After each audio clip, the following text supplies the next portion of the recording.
നമസ്കാരം. കഴിഞ്ഞ 10 വർഷക്കാലമായി പിണറായി വിജയൻ്റെ മുഖ്യമന്ത്രിയായതിനു ശേഷമുള്ള ഭരണത്തിൻ്റെ ഒരു പ്രത്യേകത എന്തെന്ന് ചോദിച്ചാൽ മധുര മനോഹരമായിട്ടൊരു പ്രത്യേകതയുണ്ട്. അത് PM ശ്രീയിൽ നമ്മൾ കണ്ടതാണ്. ബിസിനസ് ഓഫ് റൂൾസ് ഉണ്ടായിട്ടും അതിനെ വയലേറ്റ് ചെയ്തുകൊണ്ട് ക്യാബിനറ്റിൽ നോട്ട് കൊടുക്കൂല, അങ്ങനെയുള്ള കുറേ പ്രശ്നങ്ങളുണ്ട്. 24 മണിക്കൂറിന് മുമ്പ് എല്ലാ ക്യാബിനറ്റ് മന്ത്രിമാർക്കും 20 മന്ത്രിമാർക്കും ചീഫ് സെക്രട്ടറി ഒരു ഫയൽ കൊടുക്കും.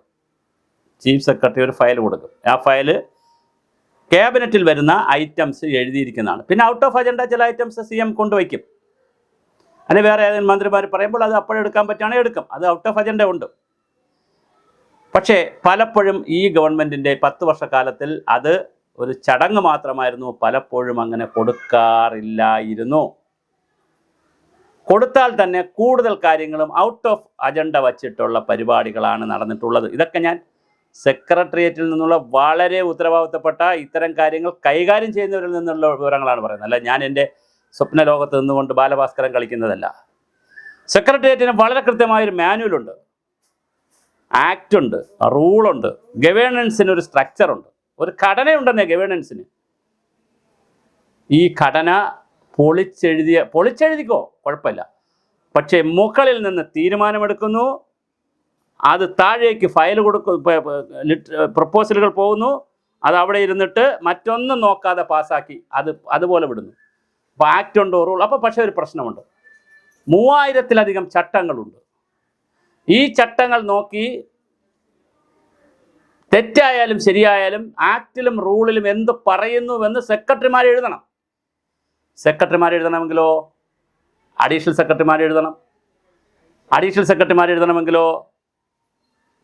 താഴെയുള്ള joint secretary, special secretary, deputy secretary, under secretary, section officer, assistant. അപ്പോൾ ഒരു ഫയൽ താഴേക്ക് ഒരു പ്രപ്പോസലോ ഒരു നിർദ്ദേശമോ ഓർഡർ പോലെയോ പലത് ഓർഡർ ഇടാം. മിനിസ്റ്റർക്ക് ഓർഡർ ഇടാം, CM-നൊക്കെ ഓർഡർ ഇടാം. പക്ഷെ അതിൻ്റെ സമ്പൂർണ്ണ ഉത്തരവാദിത്വം അവർക്കായിരിക്കും. അതേസമയം ഫയൽ വഴി, പ്രൊസീജിയർ വഴി വരുന്നൊരു ഫയലാണെങ്കിൽ, ആക്ട് അനുസരിച്ച് വരുന്നവരാണെങ്കിൽ, റൂൾസ് അനുസരിച്ച് വരുന്ന ഫയലാണെങ്കിൽ, സെക്രട്ടറി മാനുവൽ അനുസരിച്ച് വരുന്ന ഫയലാണെങ്കിൽ, ചട്ടങ്ങളും നിയമങ്ങളും അനുസരിച്ച് ഫയൽ വരികയാണെങ്കിൽ അതിൽ ആരൊക്കെ എഴുതിയിട്ടുണ്ടോ അവർക്കെല്ലാം ഇതിൻ്റെ ബാധ്യത വരും. അപ്പോൾ എല്ലാവരും സൂക്ഷിച്ച് നോക്കി ഫയൽ എഴുതി വരും. മറ്റത് മോളിൽ നിന്ന് പറയുന്നു, താഴെയുള്ളവർ ഹറിബറിയായി നോട്ട് എഴുതി കൊടുക്കും. ആക്ട് നോക്കാൻ പോവില്ല, റൂളും നോക്കാൻ പോവില്ല. മിക്കവാറും സഖാക്കളെ ആയിരിക്കും താഴേക്ക് കൊണ്ടിരുത്തിയിരിക്കുന്നത്. അപ്പോൾ സഖാക്കളെ താഴെ ഇരുത്തിയിരിക്കുന്ന പ്രധാനപ്പെട്ട അണ്ടർ സെക്രട്ടറി വരെയുള്ള, സെക്ഷൻ ഓഫീസർ വരെയുള്ള കീ പോസ്റ്റുകളിലെല്ലാം സഖാക്കൾക്ക് വേണ്ടപ്പെട്ടവരോ ആയിരിക്കും. അവരങ്ങനെ ഇരിക്കുമ്പോൾ മുകളിൽ നിന്നൊരു ഉത്തരവ് മന്ത്രി ഓഫീസിൽ നിന്നോ മുഖ്യമന്ത്രി ഓഫീസിൽ നിന്ന് ഇട്ട് കഴിഞ്ഞാൽ അത് തന്നെ അങ്ങ് പാസ്സല്ല, അത് ഫയലാക്കി അങ്ങ് വിടും. യാതൊരു ചട്ടവും നിയമവും നോക്കാതെ, കൃത്യമായ KSR-ലെ പല വകുപ്പുകളും നോക്കാതെ, കേരള സർവീസ് റൂൾസിലെ വകുപ്പുകൾ നോക്കാതെ, KER-ലെ റൂളുകൾ നോക്കാതെ, കേരള എഡ്യൂക്കേഷൻ റൂൾസ് നോക്കാതെ, ലോകായുക്തയുടെ വിഷയങ്ങളിൽ വരെ വലിയ തമാശ നടന്നില്ലേ. ലോകായുക്തയെ വേറെ അടുത്ത പോസ്റ്റ് കൊടുക്കാനും മറ്റു കാര്യങ്ങളൊക്കെ നോക്കുന്നു. ബിസിനസ് ഓഫ് റൂൾസ് ഇല്ല. ക്യാബിനറ്റിന് അങ്ങനെ ഒരു സംവിധാനമുണ്ട്.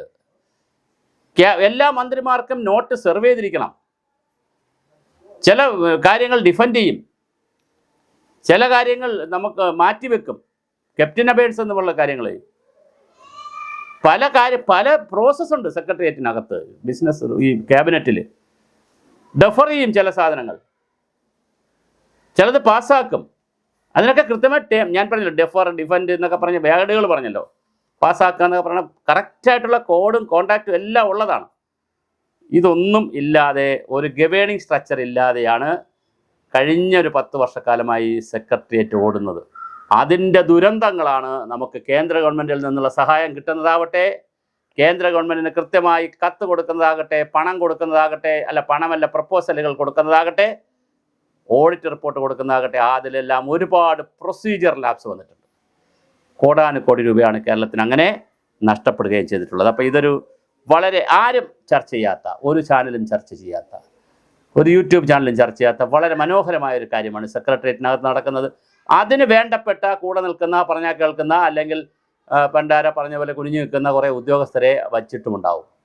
അവരാണ് ഈ കൺഫ്യൂഷൻസ് എല്ലാം ക്രിയേറ്റ് ചെയ്യുന്നതും.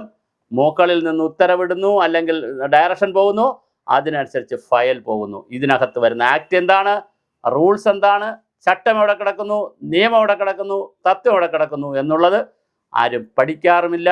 പഠിച്ചിട്ട് പ്രത്യേകിച്ച് കാര്യവുമില്ല. അത് ഫയലിൽ ആരും നോട്ട് ചെയ്യാറുമില്ല. ഇതെല്ലാം കുഴഞ്ഞു വരുന്നത് ഓഡിറ്റ് സമയത്താണ്. ഓഡിറ്റ് വരുന്നവർ ഇതെല്ലാം എടുത്ത്, ഏജിയുടെ ഓഡിറ്റൊക്കെ ഉണ്ടെങ്കിൽ അവരെടുത്ത് വെച്ച് കിളയ്ക്കും. പിന്നെ അവരിത് ഓരോരുത്തരുടെ അടുത്ത് ചോദിച്ചുകൊണ്ടിരിക്കും. പക്ഷെ ഒന്നും സംഭവിക്കുന്നില്ല ജനാധിപത്യത്തിൽ.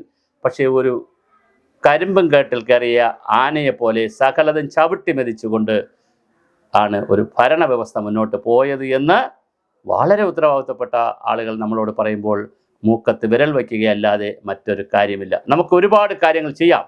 ഇഷ്ടപ്പെട്ടവരെ ഇഷ്ടപ്പെട്ടിടത്ത് പോസ്റ്റ് ചെയ്യാം. ഇഷ്ടപ്പെട്ട കാര്യങ്ങളൊക്കെ ഗവൺമെൻറ് ചെയ്യാൻ പറ്റും. പക്ഷെ അതിനൊരു വ്യവസ്ഥയും വെള്ളിയാഴ്ചയും രീതിയും രീതിശാസ്ത്രവും ഉണ്ട്. അതെല്ലാം കുത്തഴിഞ്ഞ ഒരു പരിപാടിയിലൂടെ നടക്കുന്ന ഒരു ഭരണവ്യവസ്ഥ എന്ന് പറയുന്നത് ഇതെല്ലാം ശരിയാക്കിയെടുക്കാൻ തന്നെ ഒത്തിരി കാലം വേണ്ടിവരും. നമ്മുടെ നിയമവ്യവസ്ഥയെ വെല്ലുവിളിച്ചുകൊണ്ട് പരസ്പരം കോർഡിനേഷൻ ഇല്ലാതെ, നിങ്ങൾ നോക്കൂ, PRDയെ സർവേ ഏൽപ്പിച്ചു. സർവേ നടത്തുന്ന ആരാ? ഇവിടുത്തെ ഡിപ്പാർട്ട്മെൻറ്റ് ഏതാ നടത്തേണ്ടത്? പക്ഷെ PRDയാണ് സർവേ നടത്തിയത്. അങ്ങനെ എത്ര വിഷയങ്ങൾ ഓരോ ഡിപ്പാർട്ട്മെൻറ്റുകളെയും നോക്കുകുത്തിയാക്കി ഇരുത്തുകൊണ്ട് പുറത്തുനിന്ന് പ്രപ്പോസലുകൾ തയ്യാറാക്കി, അല്ലെങ്കിൽ പുറത്തുനിന്ന് പ്രോജക്റ്റുകൾ തയ്യാറാക്കി, ആശയങ്ങൾ തയ്യാറാക്കി സെക്രട്ടേറിയറ്റിനകത്ത് കൊണ്ടുപോയി മിനിസ്റ്റർമാർക്ക് കൊടുത്ത് അത് ഉത്തരവുകൾ ഇറക്കുന്ന ഒരു വിചിത്രമായ ഭരണ വ്യവസ്ഥയാണ്. ഇതിലൊരു തമാശ കൂടി പറഞ്ഞ് നമുക്ക് അവസാനിപ്പിക്കും. ഇതിലൊരു തമാശയുള്ളത്, ഈ മുഴുവൻ കാര്യങ്ങളും മോണിറ്റർ ചെയ്യുന്നത് മുഖ്യമന്ത്രിയുടെ ഓഫീസിൽ നിന്നാണ്. അതുകൊണ്ടാണ് 19 മന്ത്രിമാരില്ലായിരുന്നു. ഗണേഷ് ഇടയ്ക്ക് കിടന്ന് കുറച്ച് ബഹളവും ട്രാൻസ്പോർട്ട് ബസ്സിൽ കയറുന്ന PP അടിക്കുകയൊക്കെ ചെയ്യുന്നതല്ലാതെ മറ്റൊരു മന്ത്രിമാരും സീരിയസ് ആയി അവർക്കൊന്നും ചെയ്യാൻ കഴിയാതെ പോയത്. എല്ലാ മന്ത്രിമാരെയും, കൃഷിമന്ത്രിയൊക്കെ ഉണ്ടായിരുന്നുവോ? കൃഷിമന്ത്രി ഉണ്ടായിരുന്നു ഇവിടെ, അങ്ങനെ വകുപ്പ് മന്ത്രി ഉണ്ടായിരുന്നു, റവന്യൂ വകുപ്പ്, ചിഞ്ചുറാണി, ഇങ്ങനെ ഒത്തിരി പേര്, അതുപോലെ ഉന്നത വിദ്യാഭ്യാസം, അങ്ങനെ മന്ത്രി ഉണ്ടായിരുന്നു സ്റ്റേറ്റിൽ. അവരെന്തായാലും പുതിയ ക്യാമ്പയിൻ നടത്തിയോ, പുതിയ പരിപാടി നടത്തിയോ, എന്തെങ്കിലും ചെയ്തോ? ഇത് ചെയ്യാൻ പറ്റാത്തത്, മുഴുവൻ കാര്യങ്ങളെയും നിയന്ത്രിക്കുന്നത് മുഖ്യമന്ത്രിയുടെ ഓഫീസിൽ നിന്നാണ്. എല്ലാ ഫയലുകളുടെയും പിന്നിൽ ഷാഡോ പോലെ മുഖ്യമന്ത്രിയുടെ ഓഫീസും അവരുടെ കറുത്ത കരങ്ങളും ഉണ്ടായിരുന്നു. ഇത് വളരെ ഗുരുതരമായ ഒരു ഏകാധിപത്യ ഭരണ രീതിയായിരുന്നു എന്നുള്ള കൃത്യമായ ചർച്ച സെക്രട്ടേറിയറ്റിൻ്റെ അകത്തളങ്ങളിൽ മുറമുറുക്കുന്നുണ്ട്. ആ മുറമുറുപ്പിൻ്റെ കുറച്ച് ഭാഗം കിട്ടിയത് കൊണ്ടാണ് ഇനി വരാനിരിക്കുന്ന ഒരുപാട് കാര്യങ്ങളുണ്ട്. അത് ബോംബുകളായി വരും. ഞങ്ങൾക്ക് ലഭിച്ചത് തുടർ ദിവസങ്ങളിൽ ഞങ്ങൾ പുറത്തുവിടുന്നതാണ്.